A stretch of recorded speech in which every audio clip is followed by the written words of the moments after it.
नमस्कार मित्रों, स्वागत है तमारू आज अपना जबरदस्त नेम आर्ट विडियो टेकनी अंदर। तो आज आप तमने जाति और सरनेमनी नामनी साथे एक जबरदस्त स्टाइलनी अंदर विडियो एडिटिंग करता शीखवाडुं। जे तमने आगळ विजय लख्युं देखाड्युं छे एनी जग्याए तमे तमारुं नाम लखी शकशो, तमारे सरनेम होय तेनुं नाम लखी शकशो, तमारे विलेजनुं नाम राखो छे, गामनुं नाम राखो छो तो पण राखी शकशो।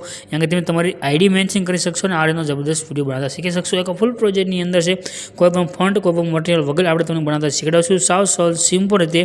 तो बस आपणे बनावવાની રીત તમને પસંદ આવે તો નાની रिक्वेस्ट के चैनल सब्सक्राइब करी साथ घंटीનું आइकन दबावी चैनल साथ जोड़ी दीजो। तमे रोज नवा नवा ट्रेंडिंग स्टाइलनी अंदर और फूल प्रोजेक्टनी अंदर तमे साव सरल सिम्पल रीते बनावी शको तेवा विडियोना फूल प्रोजेक्ट तमने मळता रहेशे।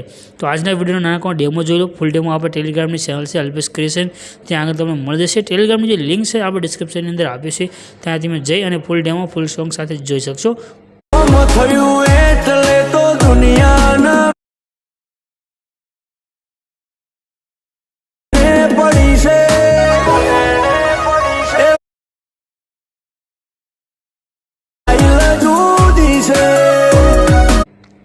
तो डेमोनी अंदर में तो तमे जे आ नेम वाळो विडियो जोयो छे आनो प्रोजेक्ट लेवा माटे तमारा फोननी जे पण ब्राउजर छे तेने ओपन करी लेवानुं छे। ठीक छे, तमारा पासे जे पण ब्राउजर होय तेने ओपन करी अने सर्चनुं जे आइकन होय ते तमारुं नाम लखी देवानुं अल्पेश क्रिएशन 01 अथवा गूगल एपनी अंदर पण तमे अल्पेश क्रिएशन 01 लखशो तो पण आवी जशे।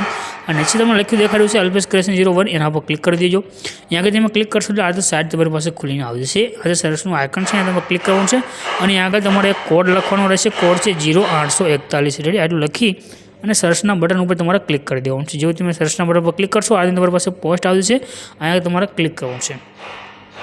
क्लिक કર્યા પછી આ પોસ્ટ અહીં ખોલીને આવશે આને ઉપરની તરફ કરી તમારે નીચે આવી જવું છે।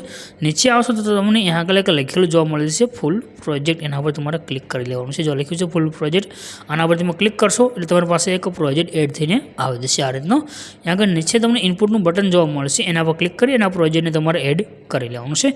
આ રીતનો પ્રોજેક્ટ તમારી પાસે આવી જશે। હવે પ્રોજેક્ટને તમારે ઓપન કરી દેવાનું છે। આ રીતે ખુલીને આવી ગયો છે।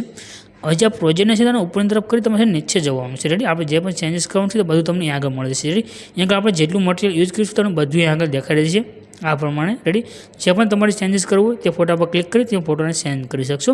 તો આપણે આગળ નામ સેન્ડ કરવાનું છે, વિજય લખ્યું છે તે નામ સેન્ડ કરવા માટે વિજયવાળી લાઈન આગળ દેખાઈ રહી છે, આના પર આપણે ક્લિક કરીશું। એડિટ ટેક્સ્ટમાં આ ડબલ એ લખ્યા છે એના પર ક્લિક કરીશું અને જે વિજય લખ્યું છે આને ક્લિક કરી હવે તમારે શું કરવાનું છે, તમારા ફોનમાં ગુજરાતી કીબોર્ડને સિલેક્ટ કરી લેવાનું અને તમારે તમારું નામ ખાલી લખવાનું છે। રેડી, કોઈ ફોન્ટ નહીં, કોઈ પણ કાંઈ વસ્તુ એડ નથી કરવાની, કોઈ ઇફેક્ટ સેટ નથી કરવાની, બસ તમારું ખાલી નામ લખી દો। નામ તમારું સેટ થઈ ગયું છે। આજે રાઇટનું આઇકન છે એકવાર આના ઉપર ક્લિક કરી દો। રેડી, તમારું નામ આગળ લખાઈને કમ્પ્લીટ આવી ગયું છે। 3D સ્ટાઇલની અંદર જ તમારું નામ લખાઈને આવશે। ત્યાર પછી નીચે અલ્પેશ ક્રિએશન લખ્યું છે તે લાઈન તમને આગળ જોવા મળે છે। રેડી, આ લોગો પણ આગળ આપણે બનાવેલો છે, તો અલ્પેશ ક્રિએશન લખ્યું છે એના પર ક્લિક કરી એડિટ ટેક્સ્ટમાં જવાનું છે તમારે ડબલ એલ એના ઉપર અને અહીં આગળ તમારી જે પણ ઇન્સ્ટાની આઈડી છે તે આઈડી તમે આગળ મેન્શન કરી દો। રાઇટના આઇકન પર ક્લિક કરી દો। તમારા નામ સાથે તમારી આઈડીની સાથે તમારો વિડીયો બનીને કમ્પ્લીટ થઈ ગયો છે। તમારે કોઈ પણ ઇફેક્ટ સેટ કરવાની જરૂર નથી। જે રીતે આપણે સ્ટાર્ટિંગમાં તમને કીધું હતું તે જ પ્રમાણે ફૂલ પ્રોજેક્ટની અંદર માત્ર નામ ચેન્જ કરી તમને વિડીયો બનાવતા શીખડાયું છે। તો બસ આપણે આવી રીતે દરરોજ વિડીયો બનાવતા શીખડાઈએ છીએ। વિડીયો પસંદ બનાવવાની રીત તમને પસંદ આવી ગઈ હોય તો ચેનલ સબસ્ક્રાઈબ કરી દો અને સાથે કન્ટિન્યુ આઇકન દબાવવાનું ના ભૂલતા।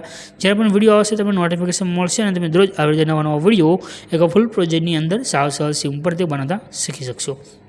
વિડીયો સેવ કરવા માટે શેરનું આઇકન છે એના પર ક્લિક કરી એક્સપોર્ટ માટે પર ક્લિક કરી દો, તમારો વિડીયો સેવ થઈને આવી જશે। હવે વિડીયો તમે જ્યારે એક્સપોર્ટ કરશો તો થોડો ઘણો ટાઈમ લાગી શકે છે, એના માટે 540 720માં એક્સપોર્ટ કરજો એટલે તમારે વધારે ટાઈમ નહીં લાગે।